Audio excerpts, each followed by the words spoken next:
assembly things around the house.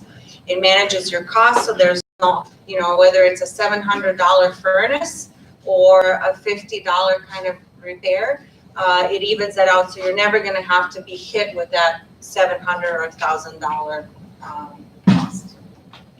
Yep, basically, what she said, you sign up for $20 a month, we cover most of the frequent repairs, and then it's a fixed cost of $75 copay per visit. Yep. But wait, there's more. In addition to that, so we found, you know, when you go on Nextdoor, I don't know how many of you use the Nextdoor app, please turn off the alerts. It gets really crazy at some point. There's a lot going on. But if you dig through it, you find these kinds of posts where neighbors are sort of asking each other for help, or they're saying, I'm trying to do this, how do I do this? Or I need a guide to help me with this, or hey, I attempted this and it didn't work, what should I do? And they're getting some replies. But so what they're demonstrating is that there's a need there, right? They're asking for things, but that's not the platform that's necessarily addressing that need, right? There's a lot of other things that are happening there. Yep, so to save the $75 copay, you can actually have your neighbor help you. So if they sign up and they say that they can do whatever painting or something like that, you can actually message them and say, I need help with painting. So everyone that signs up automatically becomes a friendly neighbor and declares what their help could be helpful in, so that when you are searching for some repairs, you're also listed as someone that might be able to help with that before you go ahead and incur the cost.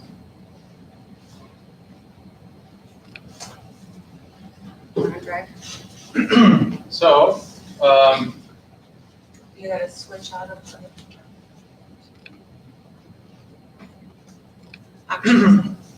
so here we have the application, point on Heroku, and here's our home page here. It's a landing page that describes our services.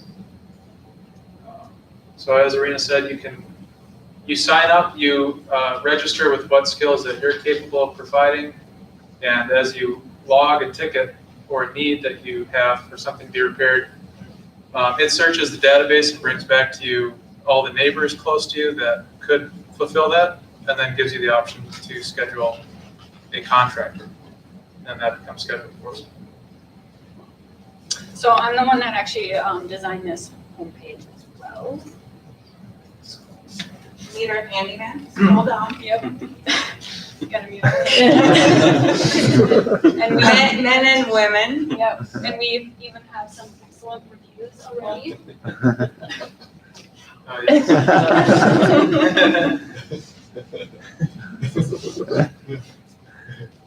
That's right. All right, Nate, do you want to walk us through the user journey? Yep. So you So- can drive it, Nate. Okay. Let's go ahead and sign up a new user. So we have options to sign up and log in, and lots of options to get ourselves inside of trying to find our handyman and getting our contractor. So we're going to sign up Benjamin Anderson. And so he's going to go ahead and fill in all of the fields here.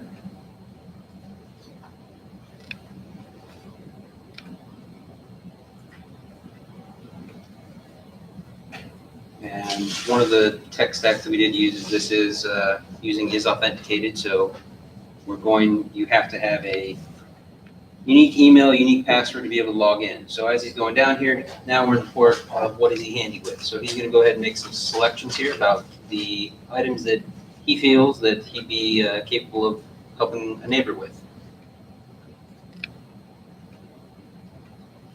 And now we're going to sign up. So we'll have a nice profile page here talking about, just giving you basic information about who you are and where you live. From here, we're able to, once you're signed up, then you can go through a login route and land here also. Next, we're going to request a service. So if we have a problem, we can request a service. And we're going to have a landscaping issue.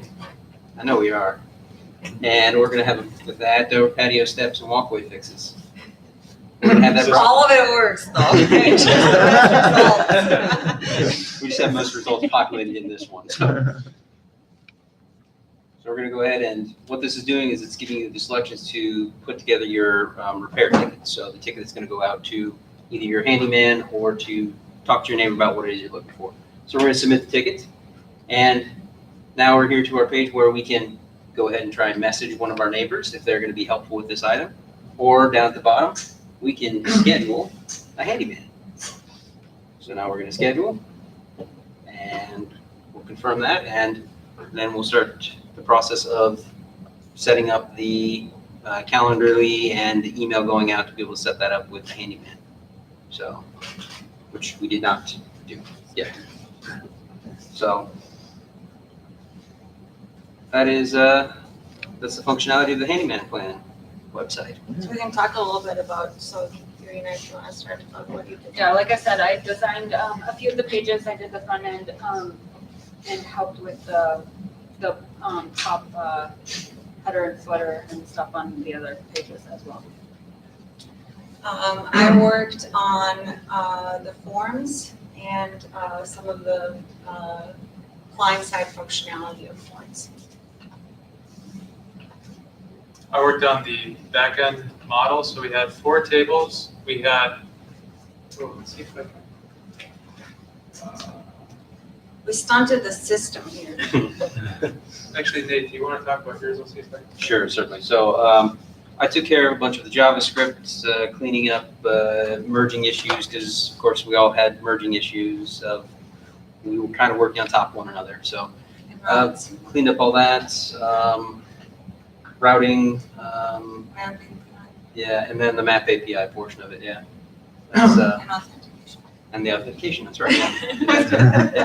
Yeah. Way to sell yourself, Nate. But she had the hardest deal here, the modals. Populating and working a modal inside of a JavaScript, working all that took some work, but you got it. Form within a form within a modal. Yeah, forms. Anyway. So for the database, we had three tables that we mainly had. We wanted users, a database of users who signed up, a database of skills that people could sign up for, and then the ticket submission.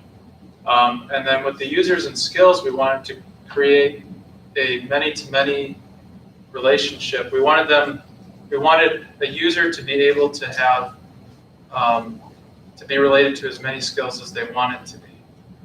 So we set up a belongs to and then set up an index table. And one thing that became an issue for this is when we are signing up a user, we want to create a new user and we want to look up the skills that they select as a read or potentially an update on the skills table and then insert into the user skills table. That proved to be a complete pain, and in the forums I found that is not something that SQLize supports yet, but everyone agrees should be supported. So we were able to work around it, but a lot of things worked really smoothly with SQLize other than that, once these tables were connected. So that's kind of back at it.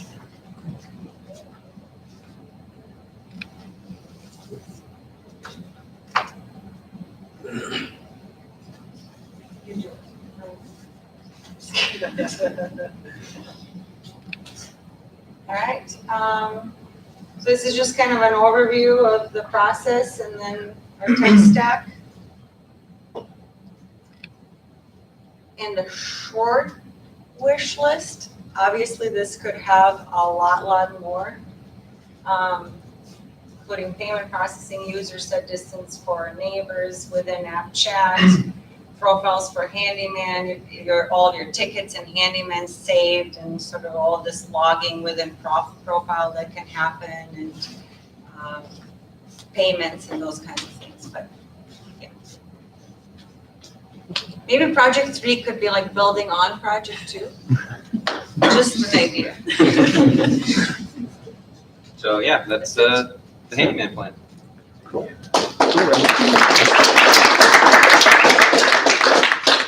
Questions? Chris?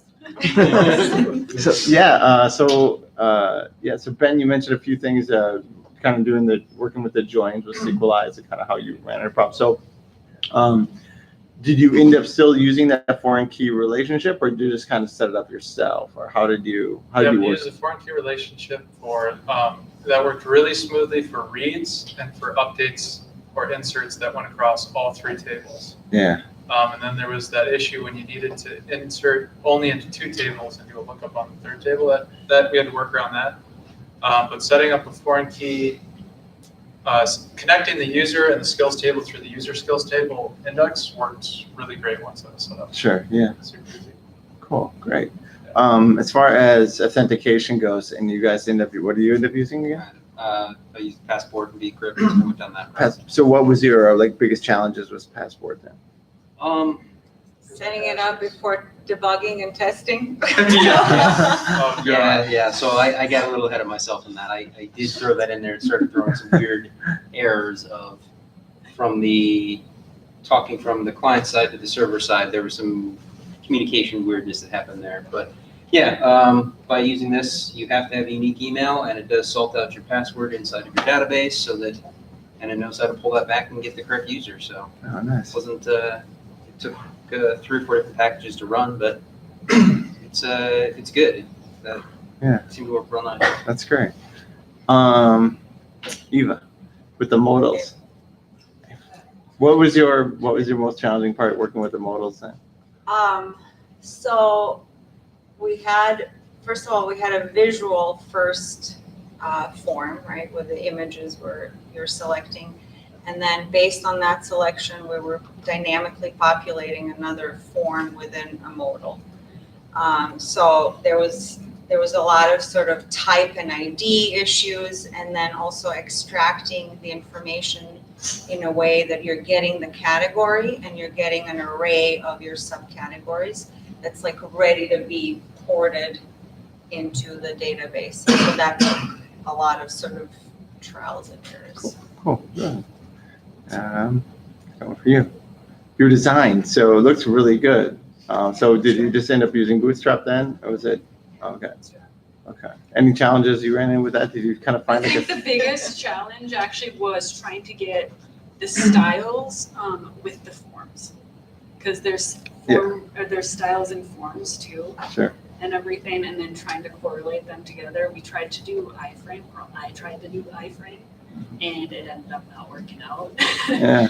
It ended up having my header twice and my footer twice and stuff like that. Okay. So the whole application was in the iframe as well as outside of it. The form. Okay. Because it was the easiest to Yeah. but it didn't. Yeah, you'd have to set up a whole new layout for the iframe. It'd be kind of tricky.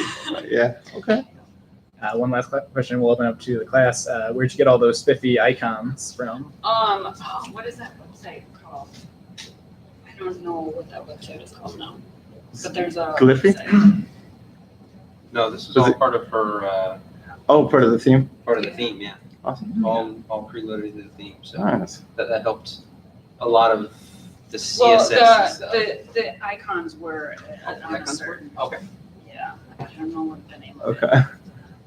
Slack it out later, maybe. Yeah, I'll Slack it out Yeah, I was later, like- but I use it all the time. I think it was somebody in the last class that was in here one time. She actually told me Oh, really? about it. Huh. Yes. Cool. Right on. Well, any Yeah. questions from the class here? All right. Well, great job, guys. Give them good feedback. Cool. Yeah. Everyone Yeah. got that So form? you guys all should have your forms in front of you. Please submit your feedback on the projects and stuff. We use all that. So cool. And don't do your own. Please. We all think we're all super awesome. Okay, let's welcome up the Scooby Swipers. Scooby Swipers.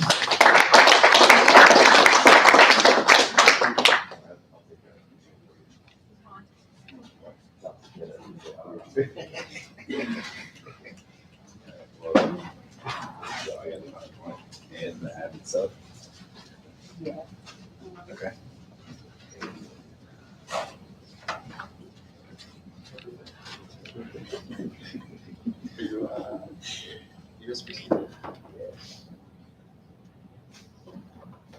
No, just USB. Okay. Do you have any? Oh, right, so maybe we need somebody else. I might have. I can use. Whoa, whoa. Okay. Oh, yeah. What? Yeah, okay. Let's see what I got.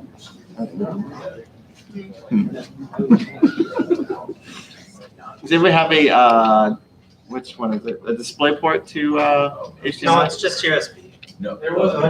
Display. Or lightning? Huh? There's one adapter that I set down on the side of the. Oh, no, that's this one, yeah. It's a,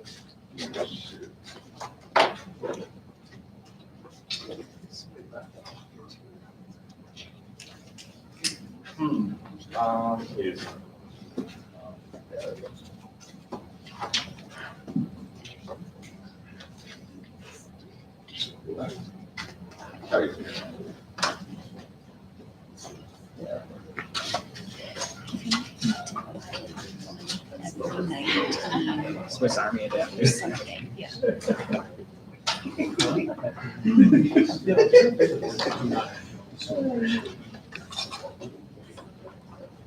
Oh, yeah.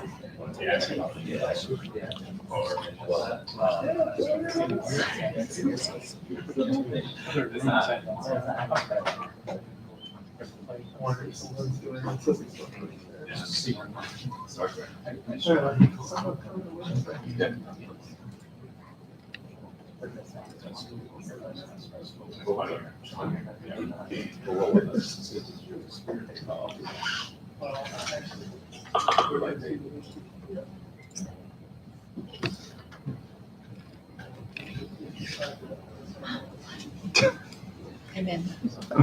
Investor.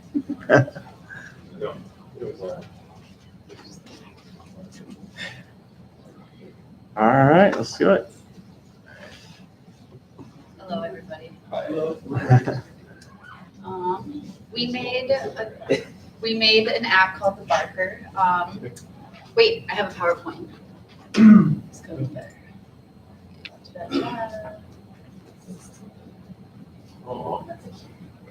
That's my notebook.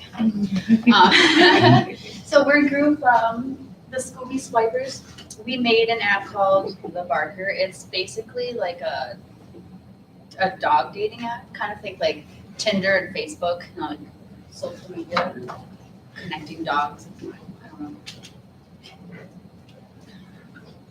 The original name was actually going to be Doggy Dates, Dating Doggy Style, but that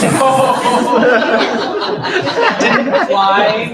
Some people wanted it to be professionally. Anyway.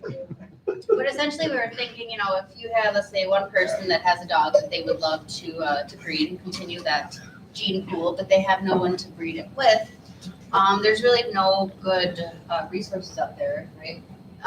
For people to go to find others who are also looking to breed their dogs. So essentially, if you want to breed your dog, go to the site or this app and find another dog that you can, you know, make dog babies with.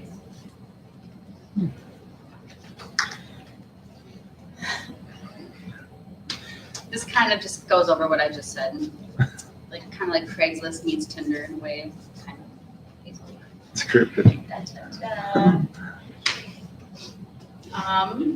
So just general steps that went into it. You know, there's obviously the planning, the drawing it out, making an extra sketch. We did actually draw it out on a big piece of paper. I didn't bring it because I forgot. So, but we did. We had a sweet sketch. I think that was a problem we had, or I had at least, with our first project, is we didn't have I didn't have a good idea of like what it was supposed to look like. So I thought we did that a little bit better. Then there's the coding, you know, that's always exciting. The editing, which is always frustrating. And then the finalizing, which is also stressful and exciting. Yeah. Those are just some quotes from us. I don't know. I don't really want to read them out loud, but just kind of some of our thoughts, some struggles. There are a lot of sleepless nights. Well, not sleepless, but late nights. It's on my end. Peter did a really great job at kind of just pulling us all through to the very end. He was amazing to go to for questions and tutorage and tutelage. No, you guys. Guidance is Guidance. So I mean, I can talk about what I went through. Like some of the issues I went through is I try to use a formula. It's called the Harrow sign formula. It's a trigonometry formula that grabs the circumference of the sphere, which is the Earth, and it just does some trigonometry math. Try to convert that into JavaScript. So usually, like when it pairs two dogs, obviously you want to pair with a dog that's close by, not one that's in Tokyo or something like that. So it's way too far. So one of the issues that I was running into was actually having to calculate the distance in miles for the two locations. One thing that I learned doing this project is one thing we constantly learn in this class is why bother reinventing the wheel, and just use freely available packages that are always there. We did some authentication with this, and we discovered that occasionally reinventing the wheel is okay, because sometimes learning how to use the wheel is more complicated. Use somebody's wheels their way is more complicated than just making it your own way if you understand the concepts enough to be able to put it together itself. So. Yeah, kind of piggybacking on that. Originally, we started out with a lot of Bootstrap because it looks awesome and it's pretty simple, but just working with it got kind of frustrating in that we fixed one thing and then everything would just change slightly, and there's a lot of editing going on there. I personally found, I don't know, I feel like I spend a lot of my time just trying to figure out Bash and like why that's not working. There's so many problems that come up, it's crazy. So there are a lot of little mini panics on my end, but it's all good. Spent a couple of hours trying to figure some things out, but it came together. I just wish that I knew how to fix those problems quicker so that I'd spend more time actually doing the coding and, instead of figuring out why, Git Bash isn't working. That's just me. I did a lot of the back-end stuff, like hooking up the database and making the API routes, HTML routes, jQuery stuff to make everything work. My main problem was I just didn't have enough time this week to actually do it justice. I had to work so much, but got the majority of the stuff working. So. Yeah, I feel like if we had more time, even an hour or two, we could have, Well, we got some good stuff. Let's demo it. Right. Where do we go?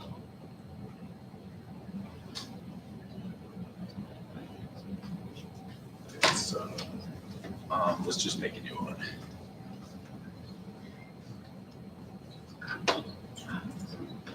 Let's see, what should we call it? Mr. Piggles. Okay.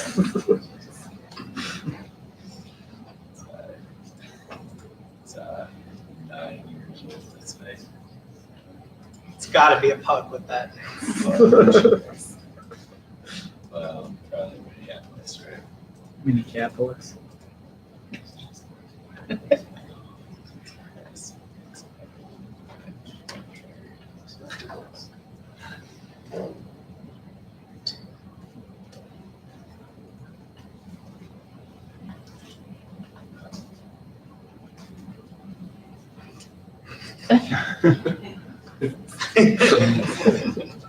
Let's see, let's find another image. One of the things I wanted to do was like upload an image from your computer, but that wasn't feasible. Let's try it.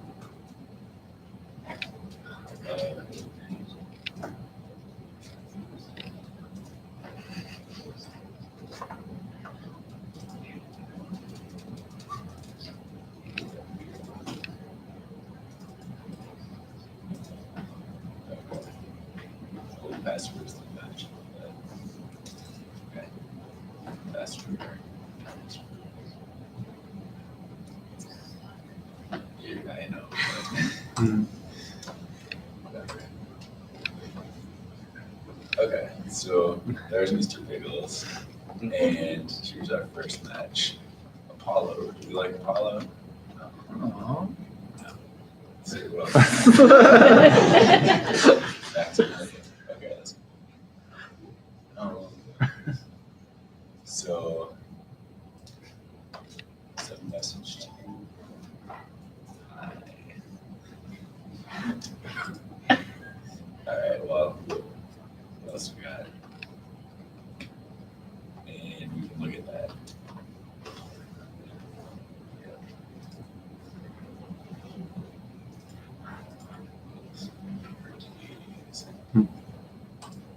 Yeah, there are not actually very many users in this app, but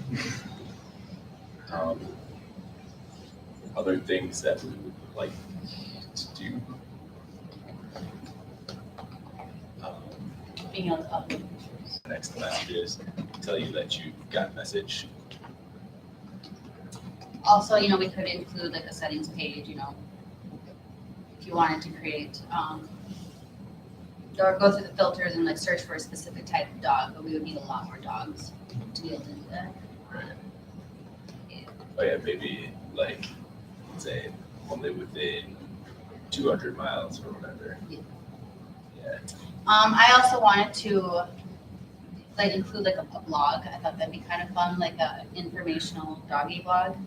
But that wasn't going to happen in the amount of time we had. But you know, that's something I was super excited about. What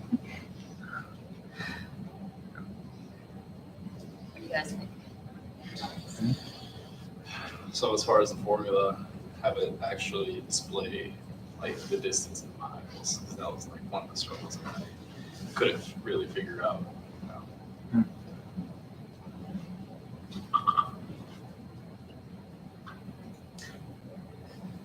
That's what we got. That concludes our presentation. We're all very tired. Question? Questions from our class? Question? Got any burning ones? Someone else? Bueller. Anyone else? Does the message section work then? Sort of. Well, no, actually. Okay, Not okay. that one. Fair enough. Should've just deleted it, but. No, sorry. Yeah, I see where you're going for it. Yeah, just a couple questions for you guys. Sorry. Brian, you discussed so you found the calculation to do the distance in miles using the longitude and latitude. Is that right? Or Yeah, it'll grab longitude, latitude for both, I guess, both users. And it'll like spit out. It should spit out the distance in miles. Sure. That's the part that I couldn't really. did you consider that with the Google Map API you could put into longitude and latitudes and have it automatically, Is it free? Yeah. Okay. So when I did research, it's not that I had to pay for it. So Oh, it's like- yeah. I tried using the MapQuest API. Okay. That's the API. Cool. So you did some research on it. So. Awesome. Yeah. So Angela, quick question with you. Oh, so what was your breaking point with Bootstrap? Like, what was your I'm not going to use Bootstrap point? Oh, what was this struggle? We were having issues. Yeah, I mean, we actually did use Bootstrap for a little bit, but I don't know. It's just kind of easy to break it, I guess. I also You've got like 50 different div tags, and if there happens to be missing one somewhere, it like Okay. mutates in an unpredictable way, and it's really hard to figure out. So is this still responsive then? Yeah. So yeah, we're still using it. I think David actually mentioned it. It's Let's see what it is. just using someone else's layout, like it's useful, but it's you don't really know it as well as you would if you built it, and so you just had to fiddle with this, that, and the other thing, and it changes A, B, and C when all you want to do is change A, and it's just it got complicated. Yeah. No, excellent. Cool. And just one last one, Pete. It sounded like you kind of overshot on the original design, like what you wanted to do. Yeah, I mean, But well, no, if I didn't get Swamp work. Right. Did you achieve your MVP? I guess we did. Yeah, I guess we did. It doesn't work as well as I wish it did, but it does work. Okay. So if your next project, you think you might maybe find what might be your best fix for that, just to make sure you have like a fully functional. Look ahead and make sure that I'm not working, or at least not working like long days every day. Right. Yeah. Well, you could even make like this is like, if I'm working every day 12 hours, what it could look like. This is what, you know what I mean? Like this is, break it down into different MVPs, but but no, I think it looks great. Any other questions, guys? Anybody? I want to use it. When's it going? This is the beta. I have You try to finish it over. Great. two boys. All right, well, great job, guys. All right. Give them good feedback. Yes. Please fill out your feedback. All right, guys, so far so good. This is a lot of fun. Loving this. Let's welcome up the coffee coders. Star Lords. They're the Star Lords. Star Lords? Were they changed the name? Yeah. Late. Well, that's confusion. Our app's name is Starlord. Star Lords app. Formerly known as Coffee. Team names coffee. In the full-time class that also Oh, that's just right. launched two left I don't have any things years left. from they literally verbatim said the same thing. It's a complicated Yeah, geography problem. Yeah. yeah.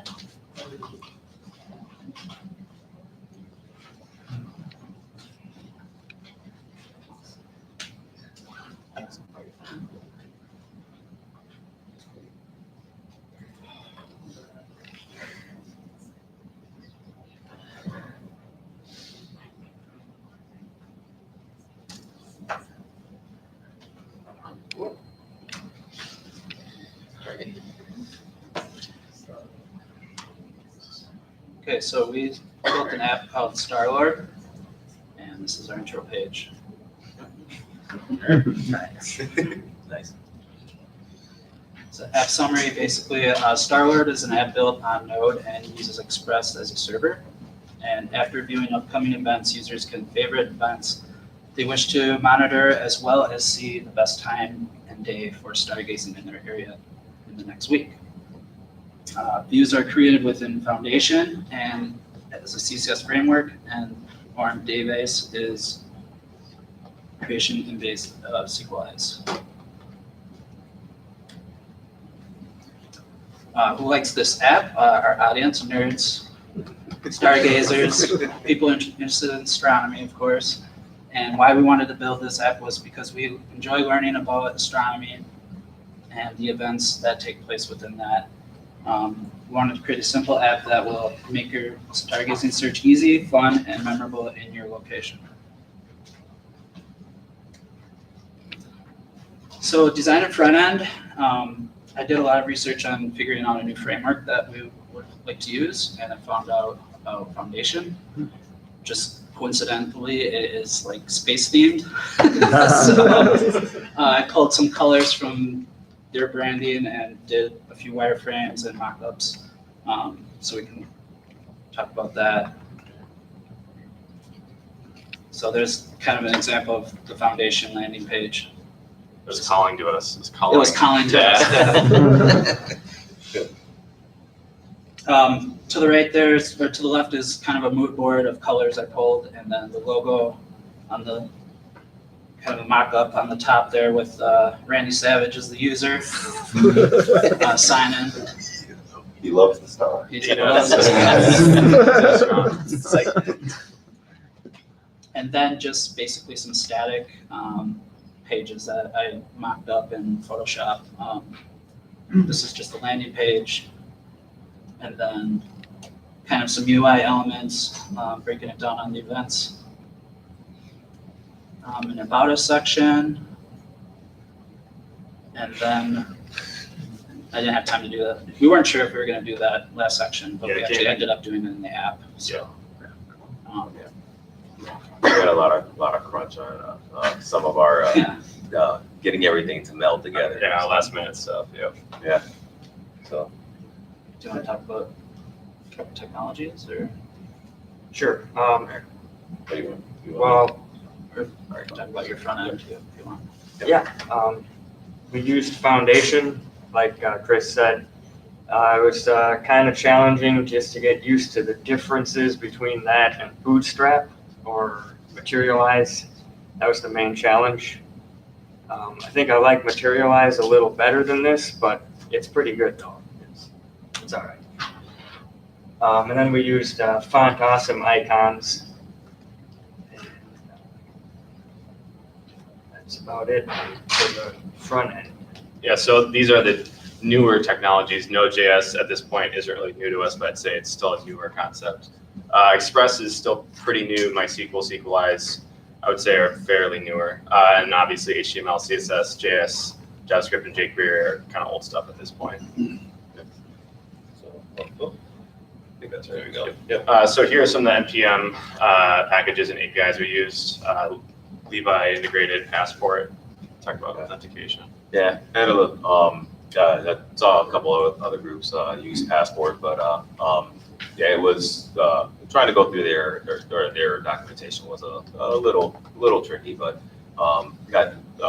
managed to get everything working. I actually ended up implementing it after the bulk of our page was built already, so that presented a challenge as well. Trying to make sure to tie everything in from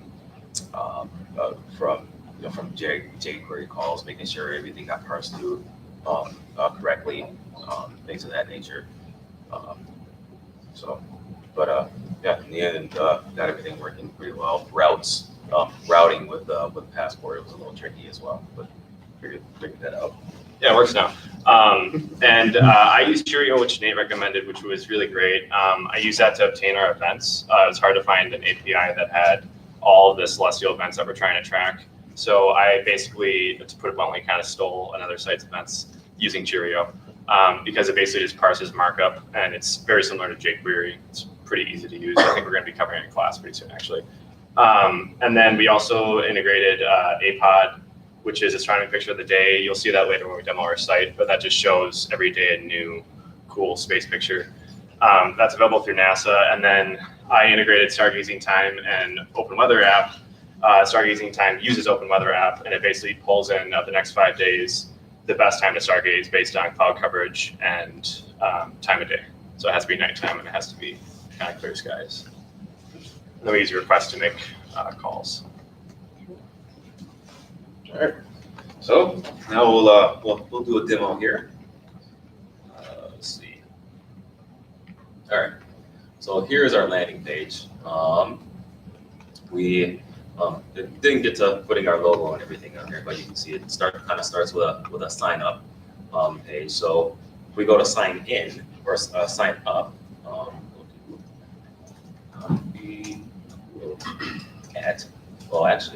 so validation here. So if I just put in that and a password, well, it's supposed to be validation. I guess that broke. Let's go back. All right. So we'll just sign in. So now this is creating a new user. Submit, and it takes us to the front end or to the front page for that user. You can see it welcomes user with their name, with their username, minus the at domain, and then here are all the events that they can go through and choose their favorites. So as they choose a favorite, it populates that list. One of the challenges that we ran up against is that we wanted to get all the events that were that were in the future. As you can see, we have stuff in the past. So our app is actually a time traveling app. Crazy. So you got favorites that you can add in there. Of course, you can can unfavorite them as well. And that's pretty much it for this page. This is where the APOD API actually gets populates the picture there. So that'll change daily. And then we've got the Stargaze package, which is really cool. So if you put in a city or Orlando, and we'll find the next dates that are best for gazing the stars. Yeah, so these are based on Central Time. I was trying to convert to time zone, and Moment.js has a package for that. I wasn't able to integrate that based on the city. I was having difficulty with that, but that's a future thing that I really like to add. And these images will change based on the weather. We could try to do a different city. I know if you do any of the Minnesota ones, it's going to say no results because our weather upcoming is really bad. Yeah, you can try Boston. Yeah, so their forecast is bad Los too. Angeles works, I think. Yeah, I think Las Vegas had some interesting weather too. Let's go to Vegas. Okay, they have clear skies. Anyway, it could be clear skies, cloudy, or light rain. I know if it was heavy rain, it'd be too cloudy. And the images would change based on that. Rain would have like, I'm trying to think of a city we could try. Yeah, so that one is partly cloudy or scattered clouds. And you can see it's obviously it's reflecting that. And then most of the times are, I think, 1 a.m., obviously central, or 10 p.m. I think it's just a generic time at night.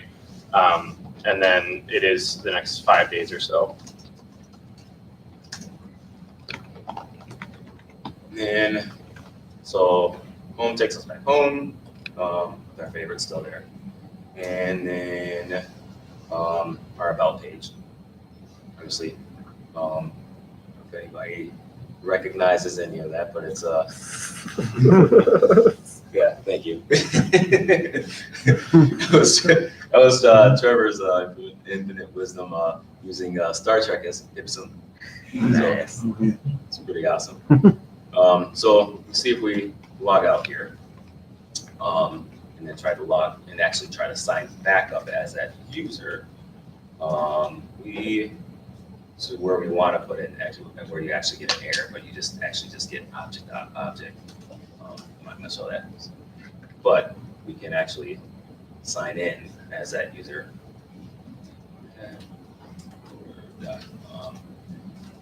And we have, and all of our stuff is there.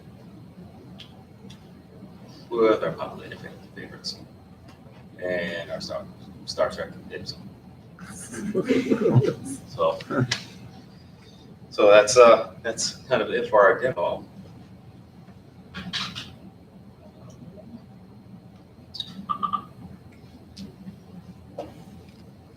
Oops.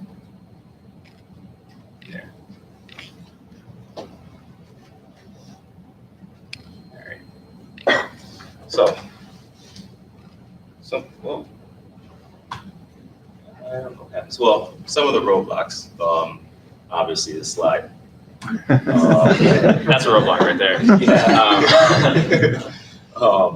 But yeah, some of the roadblocks that we ran into was just like we said before, some of the integration with trying to tie everything together, making sure that our classes and IDs matched up with each other, things like that. Parsing data. Yeah, from stargazing time. So like I said, it mostly was like similar to what we did with Open Weather app. So I had to like look at the array and see where the values were in there. I had to parse that out, which didn't take too long, but it was just more like playing with it and seeing what came out after I inserted certain values.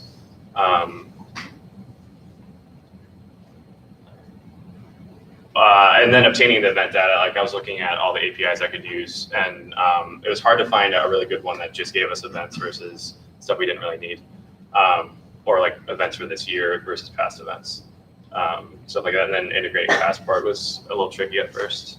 Yeah, I kind of spoke to that. It was just I think one of the roadblocks was again was just trying to match up the class and IDs. And then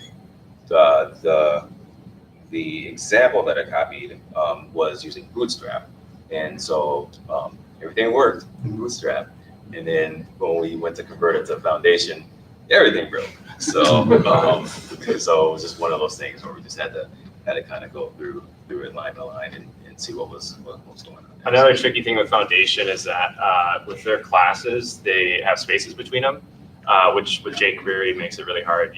Bootstrap makes it easier where they have hyphens instead, which is fine for jQuery, but Foundation, I was having to dynamically add classes after, so it worked, which was kind of a pain, but probably wouldn't use it again, to be honest. Good. All right, so yeah, some of the future development stuff. Validation on forums, obviously. With especially like with the sign up, there we weren't getting errors when it wasn't validated. It would just not do anything. So obviously that. Yeah, I really wanted to add geolocation. I kind of ran out of time on that, I'll be honest, but I know that there would be a way where, like, when you visit a site, it says wants you know your location, you can hit yes. I thought that'd be cool to do with the stargazing times part, and then you could do reverse geolocation as well to get like their coordinates and put that. Ask location is basically that, and then maybe meetup functionality for fellow astronomers if they want to like get together and have like a viewing party on the stars or something like that. And then time till events where we could have like a counter on the event from like now until that event would be cool. Yeah. So that's pretty much it. That's our Star-Lord app. Yeah. Yeah. Questions?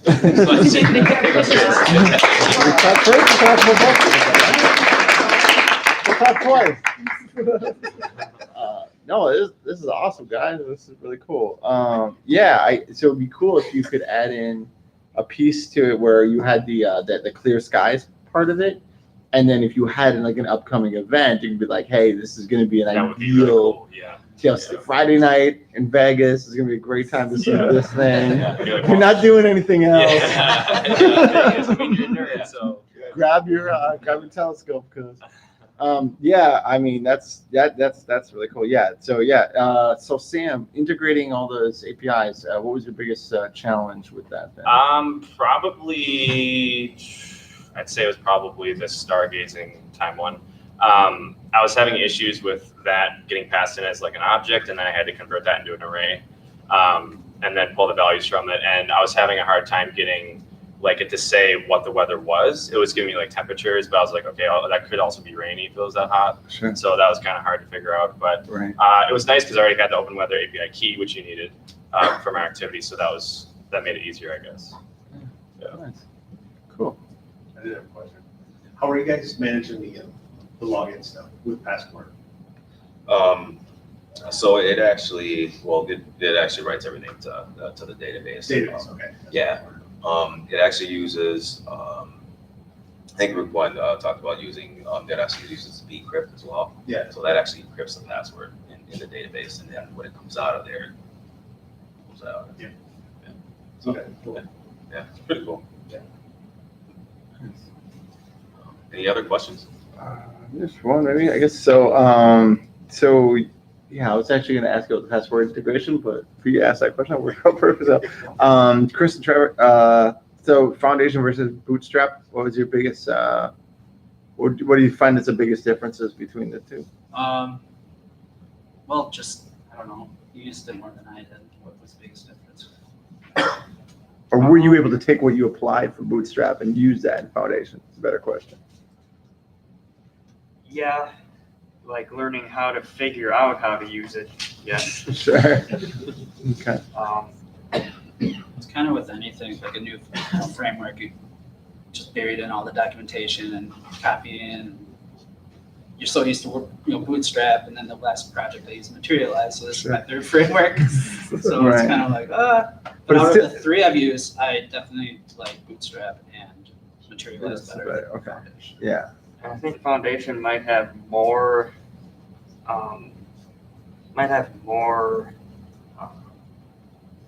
stuff, I guess. Yeah. Bootstrap might be simpler. Their column layout is pretty similar. It's just worded differently. And their grid layout is pretty much the same. So you could take that over from Bootstrap. That's It's yeah, Flexbox is what they're Yeah. using in Foundation. perfect. Yeah, awesome. Yeah. Cool. Documentation is actually pretty decent. Though. Do- Like they have videos for everything, and Templates. the templates. Templates are laid out. They even have templates for like a full page. So Nice. Yeah. I thought that was It has a good open source user community too. Yeah, that's big. Actually, one last question. Sorry, Sam, for you again. Did you look into the geolocation stuff at all? I started to, and it was probably like early yesterday when I started looking. Okay. So I was like, I could add it, but I didn't want to like do too much of an overhaul at that point. Sure. I don't think it would have been that hard to integrate. No, it's not. Yeah, It's not. I really Okay. don't think it would have been. But Alright. yeah, at that point, I had something working, so I was like, yeah, that's it. Yeah. Anybody else question? All right. Cool, awesome. Next one, guys.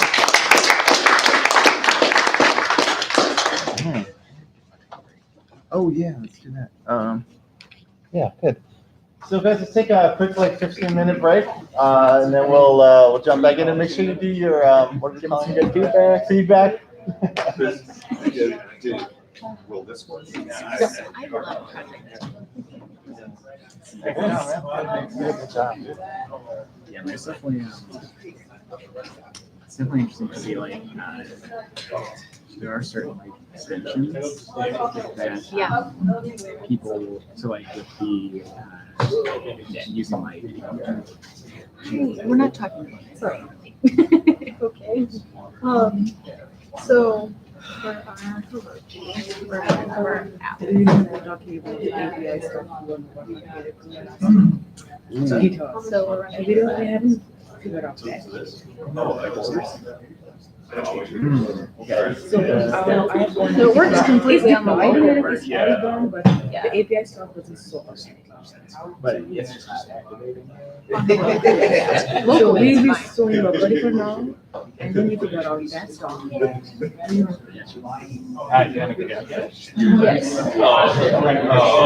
Yo, Chris. Okay.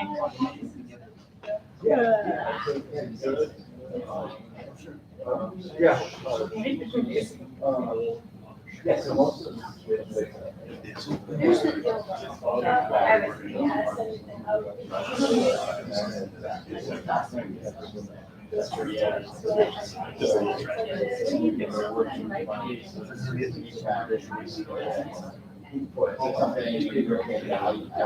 I turned out work is required.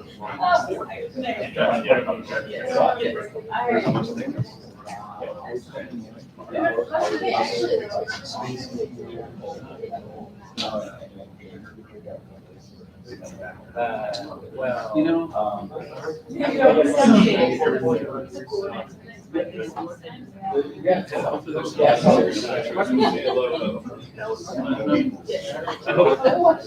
I had to do that. I had to do it on the site.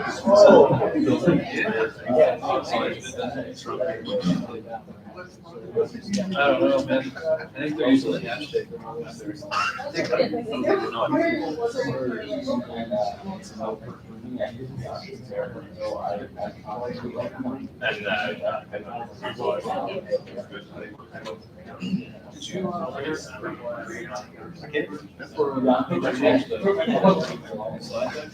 Yes, I was.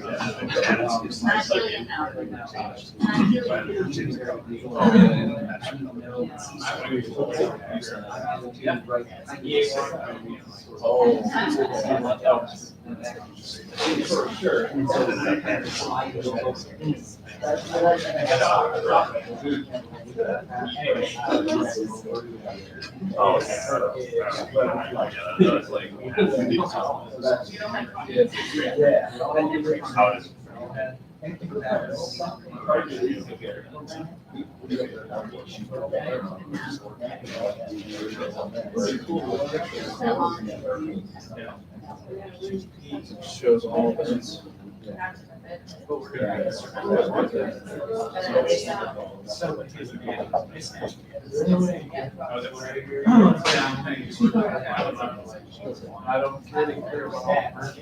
Oh, you get a,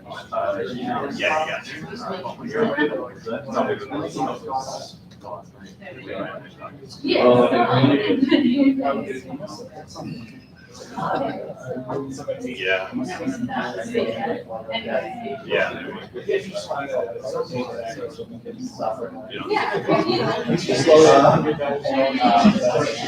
Oh, yeah. I get it. But that's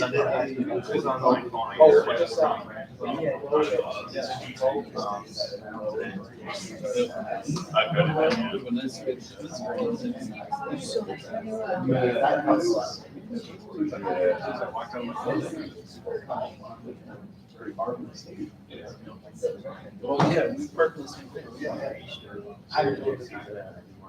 Oh, yeah, no problem. I know, yeah. Yeah, right. Because the first week they're good. Yeah, because it's got that design. This and you only have one.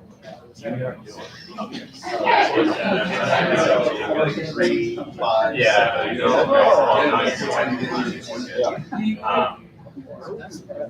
Maybe probably have, yeah. Yeah.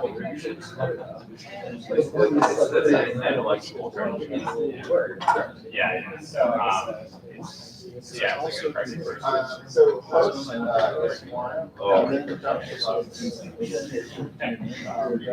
Yeah, that's cool. It's just like the new.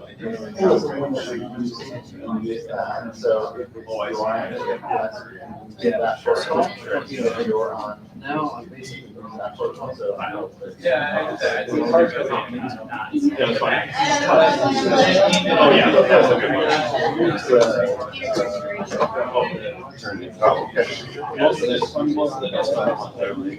I watched it on things. There's another one for you. Yeah. Oh, it's actually. Yeah.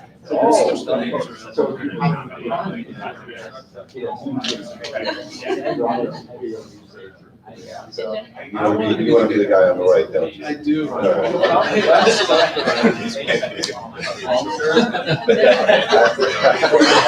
Okay, bring it up. Yeah, sounds right. Yeah, I was like, questions. No idea. Yeah. Where it'd be like alternative comments. I have a question. I have kind of fallen behind on career. Okay. And I'm wondering if there's a way to get on track with that. Yes, so here's the deal with career. They know that this is a Like I say, I mean, in I'm itself. trying to So go. those date dates are just a timeline for like an ideal way that you go about it. Those aren't something that if you miss it, you're never able to. They're totally on board with you. You can hop in whenever. You can even skip around in those milestones to see what would be most helpful, but they are not gonna say that. Okay. Yeah, yeah. Have you met with anyone? No, Or has it haven't. just been like submitting milestones Yeah. and stuff to there? Yeah. Hop right back in. They're not gonna even say anything Okay. because they know that this is a stressful Yeah. time. Yeah. Okay, cool. Good. Yeah, and like I said, they as long as you Yeah, once I get- are wanting it, they are going to be there. What's a good way to, how do you meet How it works. Good question.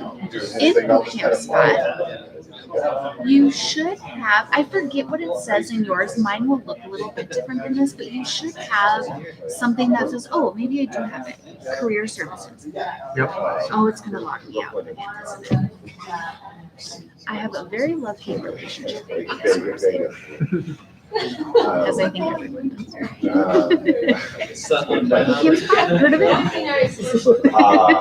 Yeah, well. So if you go here to career services, you should be able to see, and yours might look a little bit different than mine. You can create a new career section, She's like, what's and that will let you, and it's over Zoom, so that's really convenient because then you can schedule it whenever your schedule is free, to meet with either a profile coach or consultant, an intro. But career services really kicks off with week 8. So you all are a couple of weeks off from that. But if you want to reach out to someone earlier, you absolutely can. All right. Yeah, you're not. Everyone's kind of in their own whatever makes sense for them right now. So, All right, great. Yeah. Thanks. Yeah. Gotta get your grades.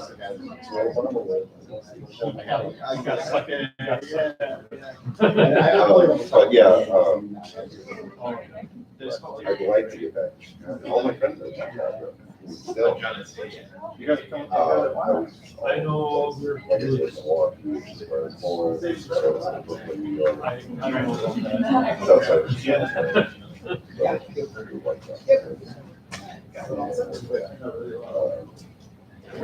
I think we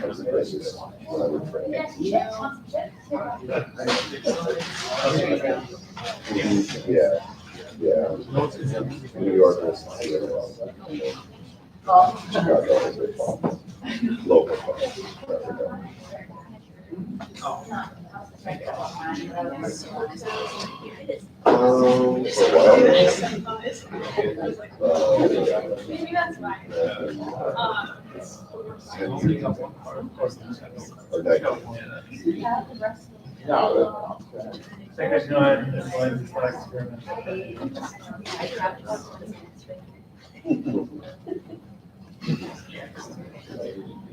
Well, it's trying to, the best part of it. That's one where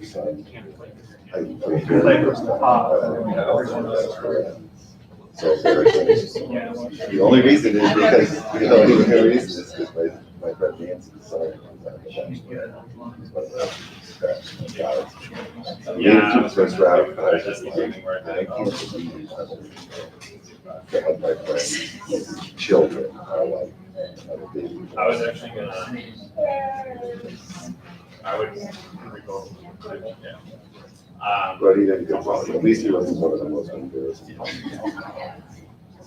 won't matter. It shows what you link to. Well, it's like I said, I've never watched any of them before. I know. They all have like a just could he like he's like use these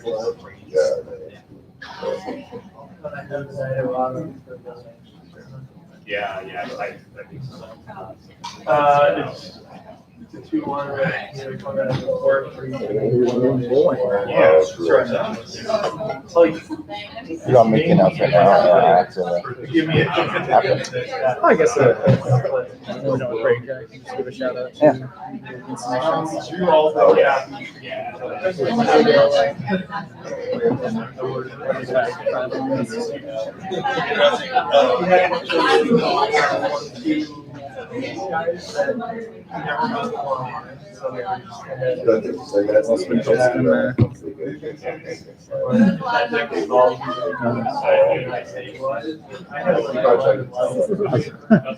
So I had one of these on my old MacBook, and I took it off. Well, I cleaned it, whatever, and it fell off my laptop. And I'm like, whatever, no big deal. My other MacBook, and water from my thing just fell on my laptop, and it was closed in there, but it on there, and it might have saved it. But then, now the battery won't charge. Yeah, definitely Friday. Well, yeah. So the only thing is that they got rid of the butterfly. So on the old MacBooks, where it was kind of like a bigger, thicker key, they had these butterfly mechanism where it was these two springs that would kind of like flop down. Okay. Oh, yeah. That was like on the old school, yeah. That was like super solid, like easily repairable. Right. But then, Right. You can't do anything with this. so yeah, they like replaced it with these like weird like squishy like plungers that just Yeah. so easy to break. I replaced the keyboard on my old Toshiba a long million years ago when I had a piece. And I ordered it online and I got it, whatever. It was UK. So all the symbols were in UK. You know, it's all like pound. But it fit, and I'm like, I had a UK keyboard. Once, I forget what happened, like my cat stepped on my keyboard or something, and it flipped. Has that ever happened to you? Where like my screen was normal, but it was literally flipped. So then I'm like trying to figure out how to, but you like have to be like this and like try to be totally opposite. Like what? Yeah, it's kind of a catch-22 because you can't like you can't use your computer to look up how to fix your computer. That's really funny. It's like what did like that seems intentional. It's really funny.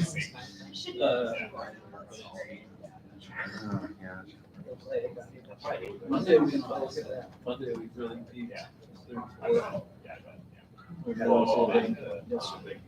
All right, I think regroup. Yeah. All right, guys, big power clap. All right, next got a little announcement. And Oh yeah, really solid work. Been really enjoying seeing what you guys came up with tonight here so far. So yeah, before the end of the night, everyone in your group, be sure to on Bootcamp Spot submit a link to each one of your projects deployed and the code on GitHub. Make sure everyone submits that as an assignment. So want to make sure you all get credit where credit is due. nice. All right. All right, guys. All right, so let's welcome up the trash. Was it trash takers, right? Is that right? Yeah. All right.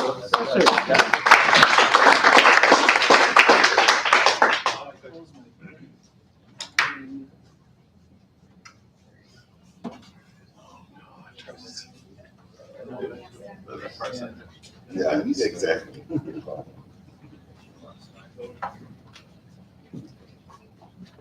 I went to work today.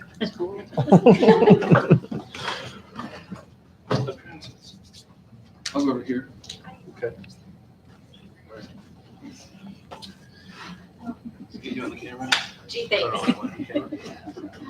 All right, so we are the Trash Taggers. Trash Taggers is also the name of our app. To help people form or join groups to keep their areas green. The problem that we wanted to solve was litter and trash pile up. They're too much for one person to do alone. Sometimes they want to get other volunteers to get together. They don't know how. City programs don't always respond. So how do you do it? Say hello to the Trash Taggers app. Let's introduce our team. I am Christian Simmons, Julia, Jason, and Peter, not pictured here because he was driving.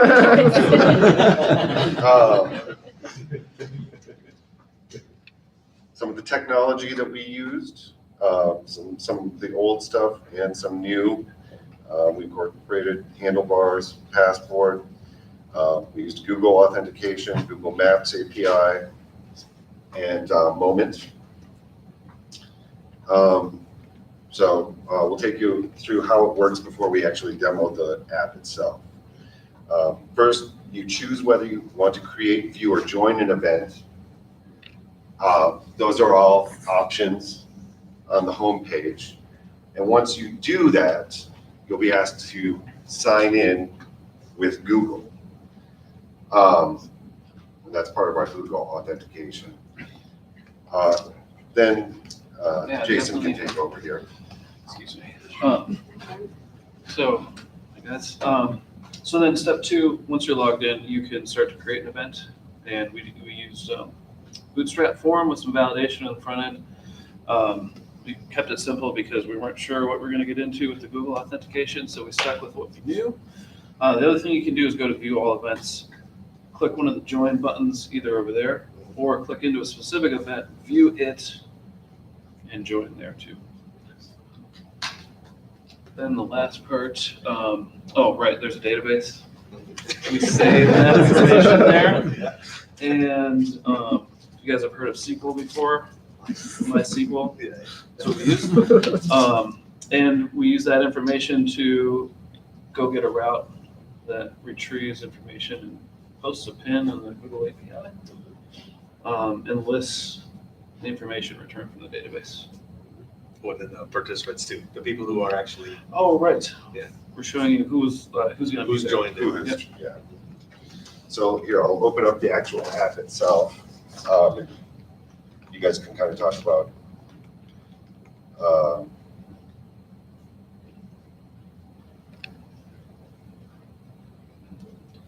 Yeah, so I'll start. I think one of the biggest hurdles that we found was trying to get Google Auth to work, authentication. And that took me a good 2, 3, 4 days to finally figure out how that works. But I did get it to work, and it works great. It saves your session. It saves who you are from page to page. You don't actually have to. It creates a user in our database after you log in. So you don't actually have to have a username and password on our site. You just log in and log out. So it also, like I said, it keeps track of where you're at up there. And then to create an event and to join, you have to be logged in to do both of those things. So here, let's see, you're creating an event already.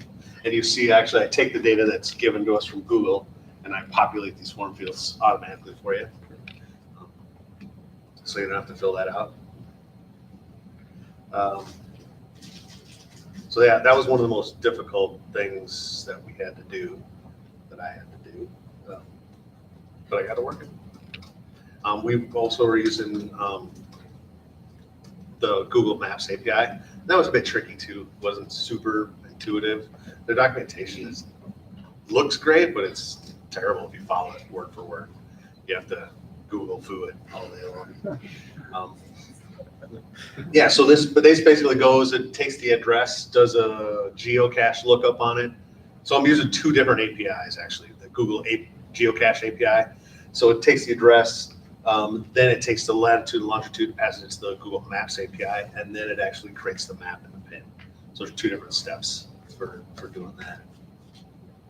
one of the other things we didn't mention on the homepage is that we also used Instagram. And we have, it just pulls the latest. The top 6, I think. Yeah, the top 6 photos. It's relevant.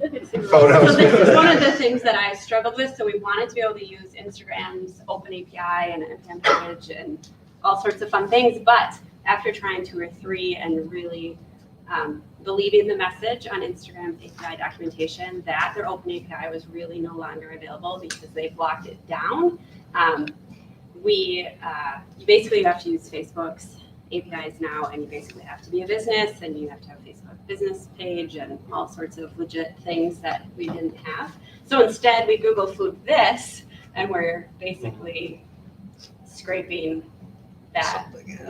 something and just have it right on the homepage. And so it's just pulling back the first 6 hashtag. Unfortunately, it's unmoderated, so we can't always know what's going to come up on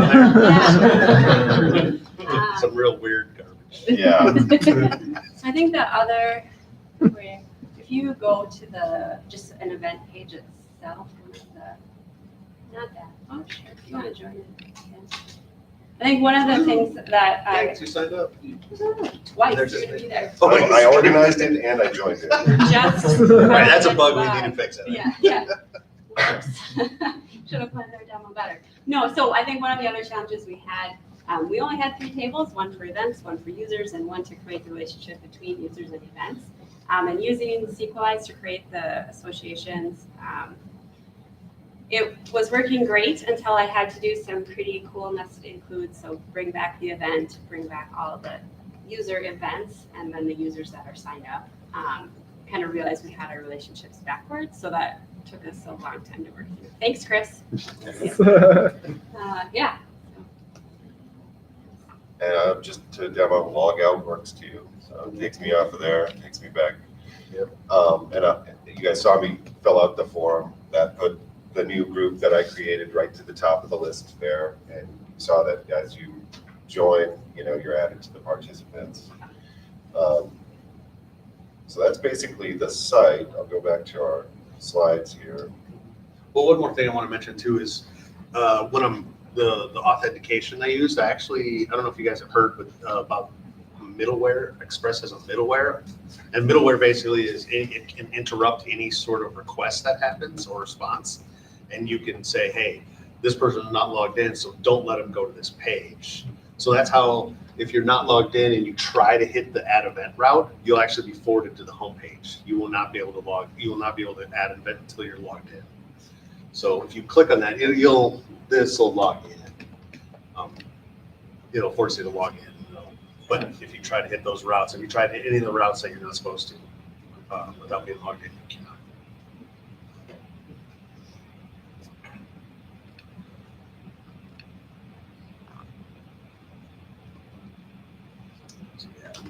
Roadblocks. I think we talked about most of these. Obviously, yeah, Everyone in the whole room had Yeah. the same. Yeah, I get it. Always seems to be a problem. I had problems figuring out how to merge. Peter helped me out with those.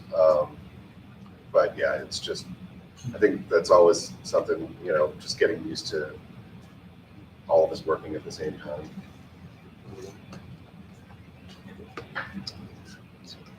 Future ideas? Yeah, so some of the ideas that we'd like to add, obviously just being able to update an event, so you could kind of, if you needed to change any of the details, being able to, we kind of wanted to have a feature where maybe you didn't want to organize the event, but you still need help, so kind of have that request option. So you just say, hey, my neighborhood needs help, and then let somebody else say, we'll do it. Add some more like social sign-in options, so we have Google, but maybe we can get Facebook or who knows. Yeah. And then LinkedIn. some being able to send emails so that you know when things are going to happen.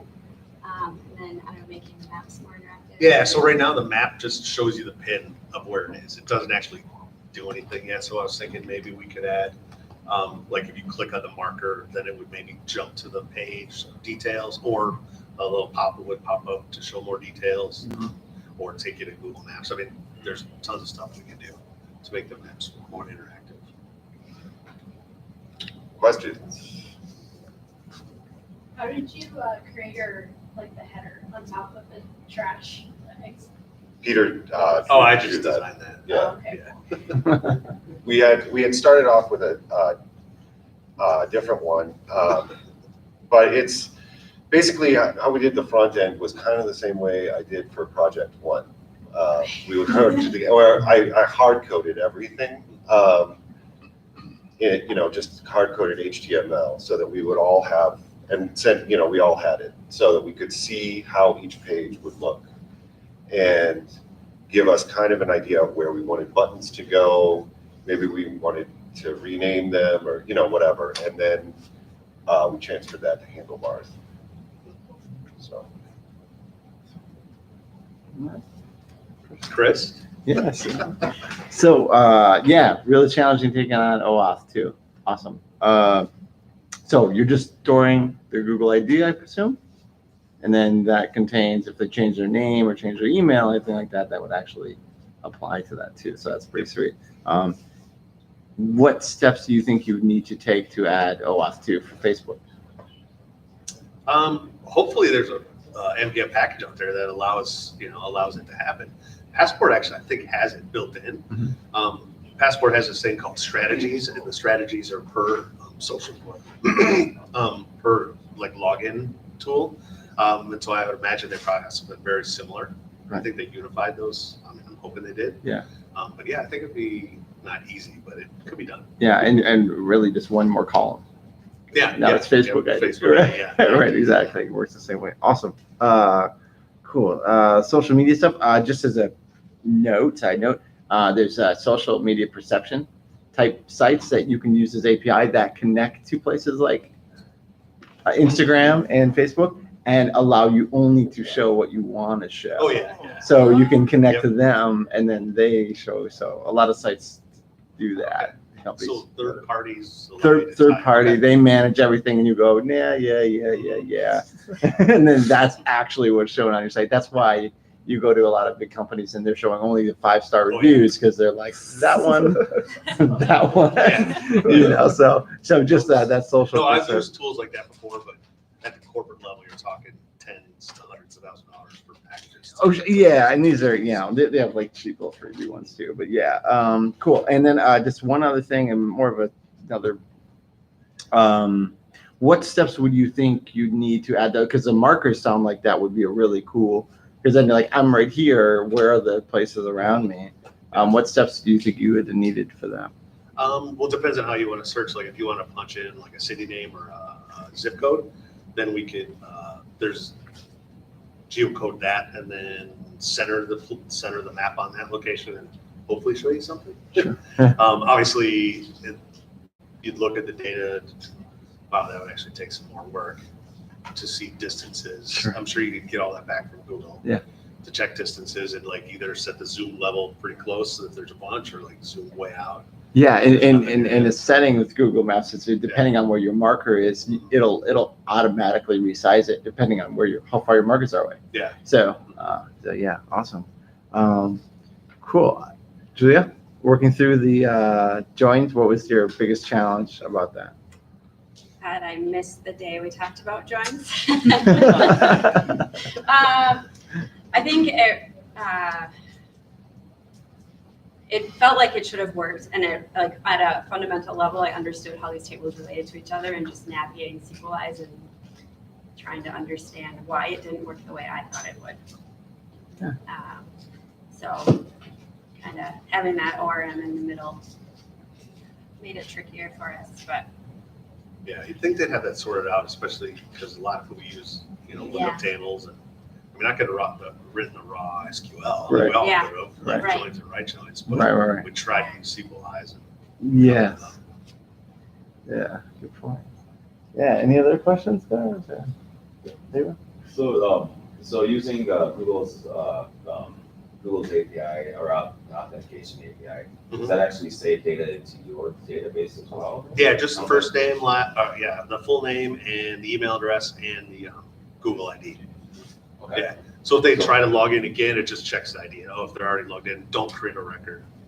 Just use use them in session. We also use the SQLize Finder Create too, so when we're creating records, if it already existed, we wouldn't create them again. Nice. And just as a side note of that, a lot of sites are opting to do that for security reasons as well, because if you use OAuth, you're not storing passwords, you're not storing any of that type of stuff. That's all being held with Google. So just storing a Google ID means nothing if you ever get hacked. But and Google manages then the passwords and stuff. So yeah, I prefer that, not to have to deal with bcrypt or store passwords. Right. Yeah, very cool. All right. Then they follow you. That's right. Yes. I do. That's right. All right. Awesome. Great job, guys. Giving good feedback. Giving good feedback.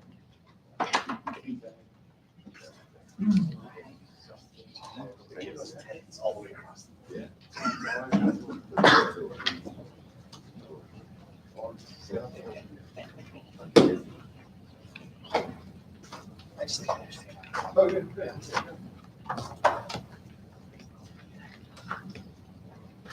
She's waiting on once. Oh, sorry, that's our group. What? Just All right, guys. Let's welcome the. What do you guys now? This is the I think you ended up coming up with our name. Yeah, it's a good one.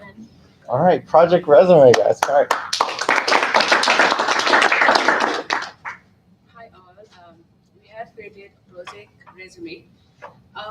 Since we are in a stage that we are going to apply for jobs, our team members are applying for the jobs in futures, and we have to apply tons of stuff to get some response.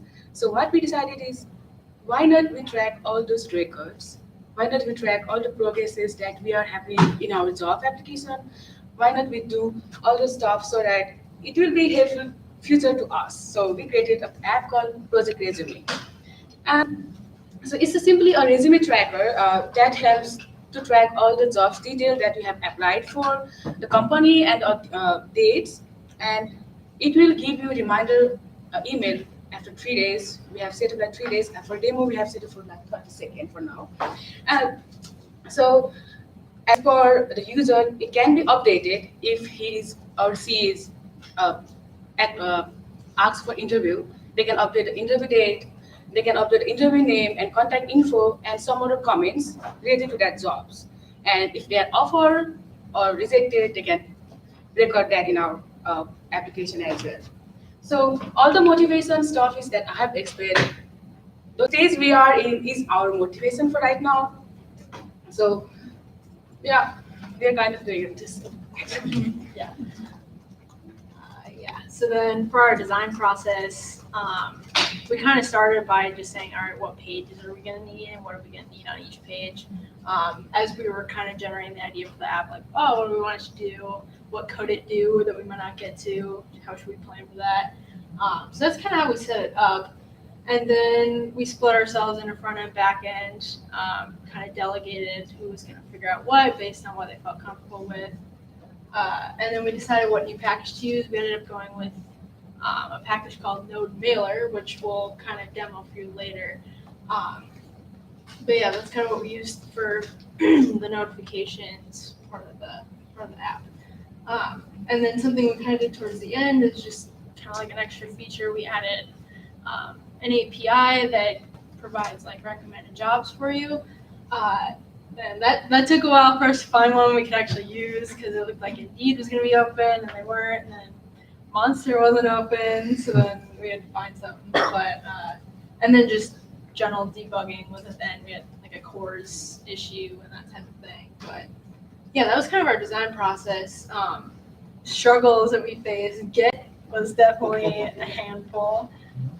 We had issues with forking that we weren't supposed to do. We had issues with like all these new little tools that GitHub had just added, like organizations that we set up wrong and that type of thing. So that's probably our biggest challenge, I'd say, was just making Git work. And then finding the right APIs, as I just mentioned. That took a few tries and that kind of came in right at the end where we were able to do that. And then getting them to show up properly in our app was also kind of a struggle because I had set up like where they were going to appear, and then Ben was trying to do it, and it was like, oh, there's a security issue. We don't want him putting stuff there. So that was a struggle, but we ended up getting to work. And then, the APIs. So. We used a lot of the standard technologies that we've used already. Emily did Emily did an awesome job with Bootstrap, as you'll see in her demo. But some of the new stuff the API we ended up using was GitHub Jobs instead of like Indeed or Monster. So that was new.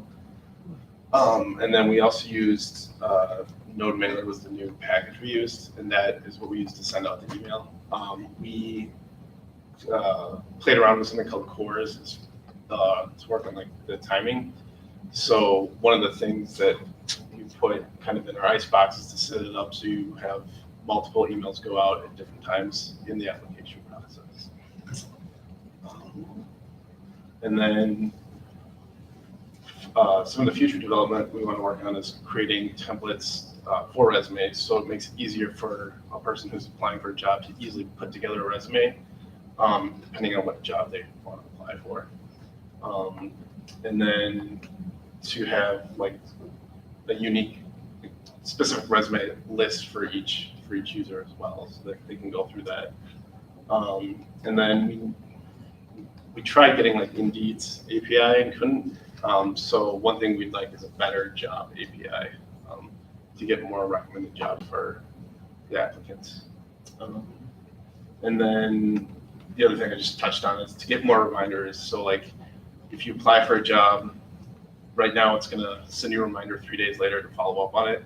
But we'd like to get it so that after you interview, you get a reminder to follow up on that as well. And then we get it done. So, a little demo. This is what our homepage, welcome page is. So these are the little cards that we use for the API, and struggled with that a little bit.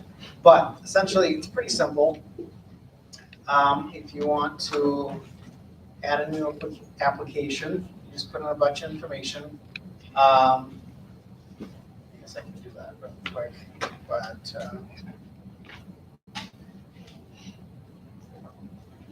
so we do ask for quite a lot of information because of notifications and things like that. But so resume link.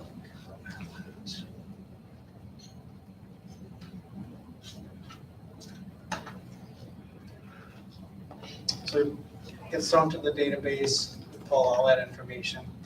You can click edit, say you have an interview coming up for that particular job. You just change the date. And again, this is where notifications will come into play. Two of that. So right now we have the on-click event. Basically, as soon as you create an application or a new application, it gets sent 3 days later. We set it up for 30 seconds. So it should be coming up here real soon. So we did try to do what you guys did, the OAuth with Google. Yeah. Struggled with that. Couldn't get it to work. I tried a couple different ways and just kind of gave up on that. So, but NodeMailer is pretty easy to use, apart from that OAuth stuff that I unfortunately couldn't get to work with the tokens and stuff. But yeah, let's see. So it just shows up. Ooh. Pretty easy. And homepage. Pretty simple buttons, view my applications, shows you a list. So our things that for the future, of course, would be like logging and stuff, user specific information. You can track your own applications. That would be definitely a useful feature for us, which we didn't get to. Look at what it applies. Yeah, try the apply button so you can show what that does. So it'll just take you to like the job description and where you can apply for the position. And we catered it to kind of like the jobs we're going to be looking for at the moment. Obviously, if we had a login system where we had users, they would have their own like what they're going to be applying for based on what they're looking at. And another thing we kind of left like open-ended at this point is the location, as you were mentioning, for like where the job would be located at. We left that open-ended just because, I mean, who knows, we might move, you never know, but yeah, so that would be another thing that would be catered to the user, obviously, if there was a specific credential unlocked. So yeah, any questions?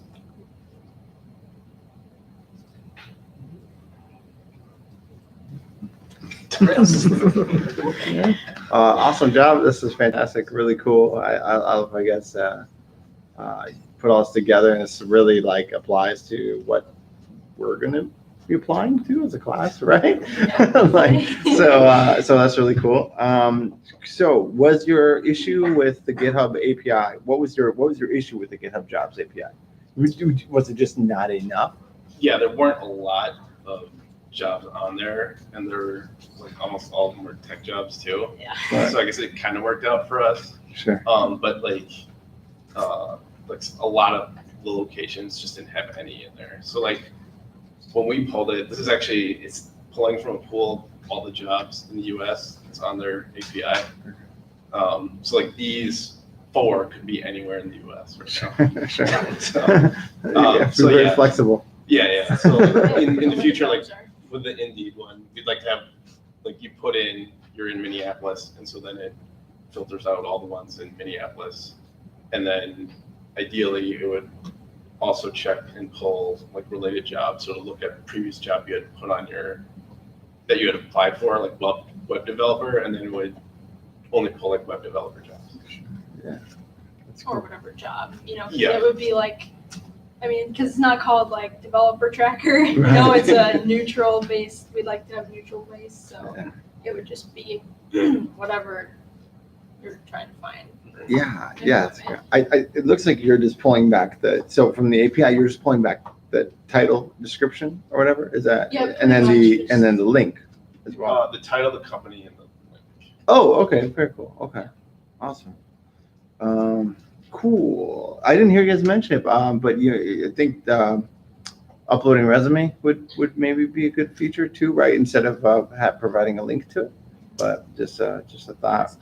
We are planning, like in our future development, there is something like creating a resume template so that they can store a template of resume in our database and they can be twice. Perfect. Yeah. Yeah, and I think I heard you guys mention this too when you're working on it, is maybe potentially storing multiple different kind of resumes depending on the job.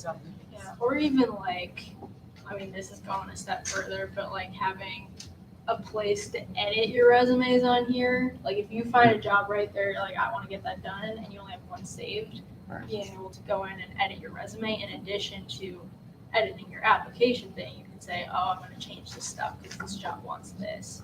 So that would be another possible feature. Obviously, Awesome. not yet, but. Cool. Yeah, that's it for me. Awesome. Great job, guys.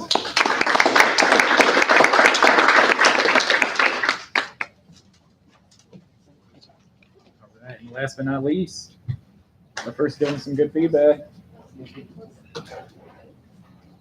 All right, let's welcome up DOPI.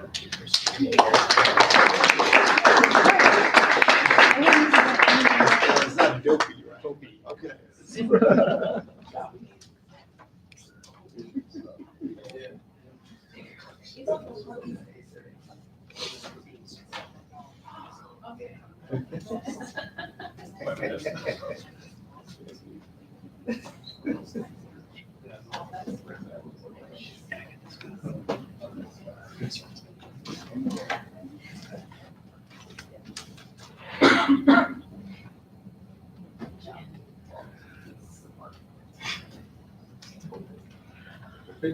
All right, our clap. It's weird. It's like. I just want to feel the power one time. We're OPID or Dopey Stocks. It's simply an acronym of the first letter of each of our names. We have Anna, Derek, Ian, and Chris. Excuse me, Peter the Third. Sorry. Still got power in me for Chris. That's his name. So next slide. Our inspiration is Warren Buffett. He was the richest man on earth a couple times over. And he started from nothing and made his way to, he has about $83 billion right now.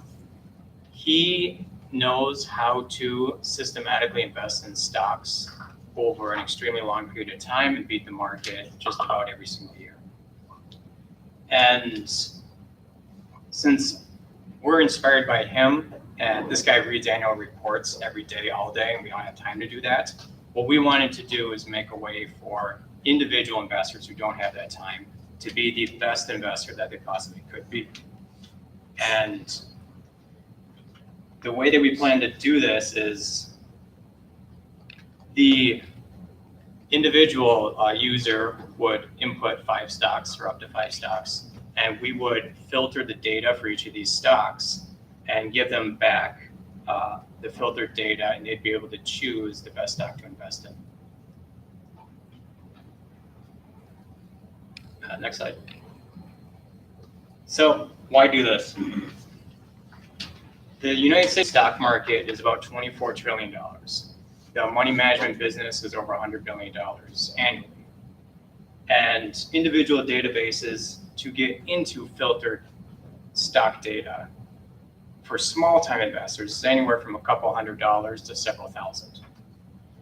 And since I've read or listened to 50 to 100 investment books just in the last 5 years alone, I found that the best way to do it is to actually do what's called an acquirer's multiple. It's enterprise value divided by EBIT.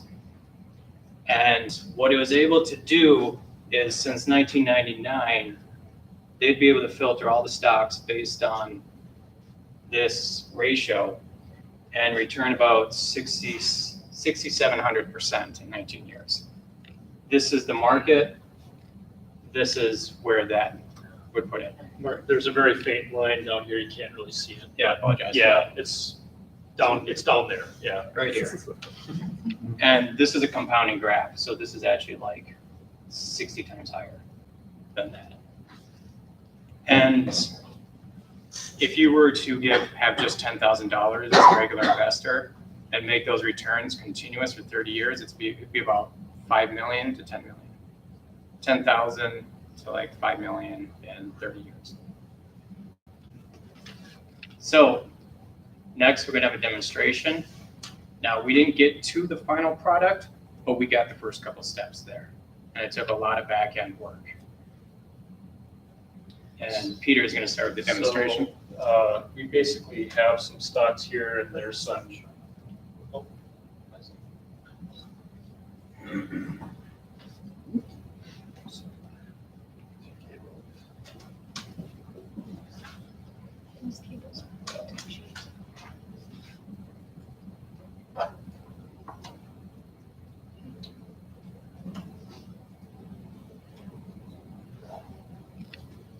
Oh, there you go. Oh.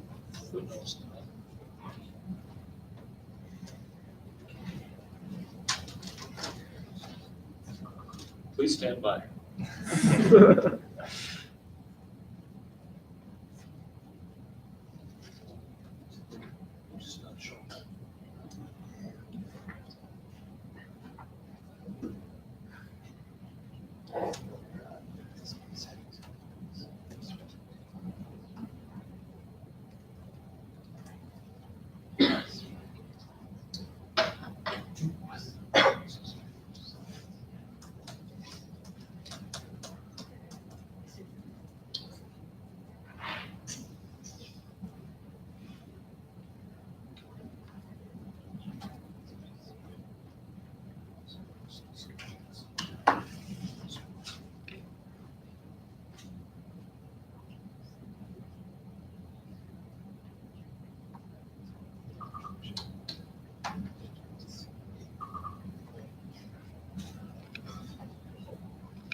Just that's two.